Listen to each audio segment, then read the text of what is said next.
Hi అండి, welcome back to my channel Patanjali's kitchen. ఈరోజు గోంగూర పచ్చడి ఎలా చేయాలో చూపిస్తున్నానండి.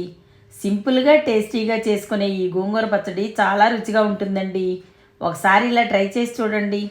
వేడి వేడి అన్నంలో కొంచెం నెయ్యి వేసుకు తింటే రుచి అద్భుతంగా ఉంటుంది. ఇప్పుడు దీని ప్రాసెస్ ఎలాగో చూద్దామా. ముందుగా గిన్నెలో గోంగూర వేసుకుని దానిలో గుప్పుడు కల్లుప్పు వేసుకోండి. గిన్నెలో నీళ్లు పోసి శుభ్రంగా జాడించి తర్వాత 2-3 సార్లు మంచినీళ్ళల్లో కడిగి పక్కన పెట్టండి.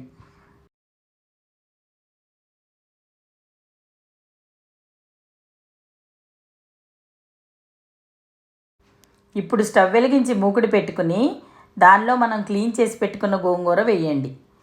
నేను 3 పెద్ద కట్టల గోంగూర తీసుకున్నానండి. ఇప్పుడు గోంగూరలో 2 గిన్నెల ఆయిల్ వేసి కలుపుతూ గోంగూరని మగ్గనివ్వండి. గోంగూరని అడుగంటకుండా మెత్తబడే వరకు కలుపుతూ ఉండండి. 2-3 నిమిషాలు ఇలా వేయించినట్లయితే గోంగూర మెత్తబడుతుంది. మరికొంతసేపు వేయించి ఇలా పూర్తిగా మగ్గి దగ్గర పడ్డాక దించి పక్కన పెట్టి చల్లారనివ్వండి. ఇప్పుడు స్టవ్ వెలిగించి వేరొక ప్యాన్ పెట్టుకుని దానిలో 2 గిన్నెల ఆయిల్ వేసుకోండి. ఆయిల్ వేడెక్కిన తర్వాత దానిలో 100 గ్రాముల ఎండుమిర్చిని 2 ముక్కలుగా తుంచి వేసుకోండి. ఇలా ఎండుమిర్చి తుంచడం వల్ల లోపల ఉన్న గింజలు వేగి పచ్చడి చాలా రుచిగా ఉంటుందండి. ఈ ఎండుమిర్చిని మీరు తీసుకునే గోంగూరను బట్టి వేసుకోవాలండి. లో ఫ్లేమ్లో ఎండుమిర్చిని ఇలా దోరగా వేయించి ఒక ప్లేట్లోకి తీసుకోండి. ఇప్పుడు అదే ప్యాన్లో 2 స్పూన్స్ ధనియాలు, 1/2 స్పూన్ మెంతులు, 1 స్పూన్ జీలకర్ర వేసి లో ఫ్లేమ్లో పెట్టి అన్నీ దోరగా వేయించండి. ఇలా అన్నీ దోరగా వేగిన తర్వాత వీటిని కూడా మిర్చి ఉన్న పళ్ళెంలో వేసి ఇవన్నీ పూర్తిగా చల్లారనివ్వండి. ఇప్పుడు ఒక మిక్సీ జార్ తీసుకుని చల్లారని ఎండుమిర్చిని అన్నిటినీ మిక్సీ జార్లో వేసుకోండి. దీనిలో ఒక గుప్పుడు కల్లుప్పు వేసి 1/2 కప్పు వలిచిన వెల్లుల్లిపాయలు వేసుకుని మెత్తగా గ్రైండ్ చేయండి.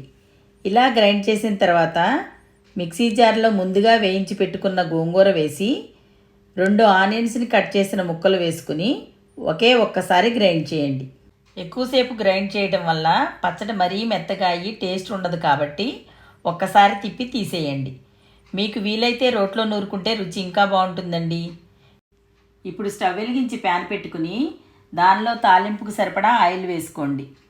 ఆయిల్ వేడెక్కిన తర్వాత దానిలో 2 ఎండుమిర్చి, 7-8 వెల్లుల్లిపాయలను క్రష్ చేసి వేసుకోండి.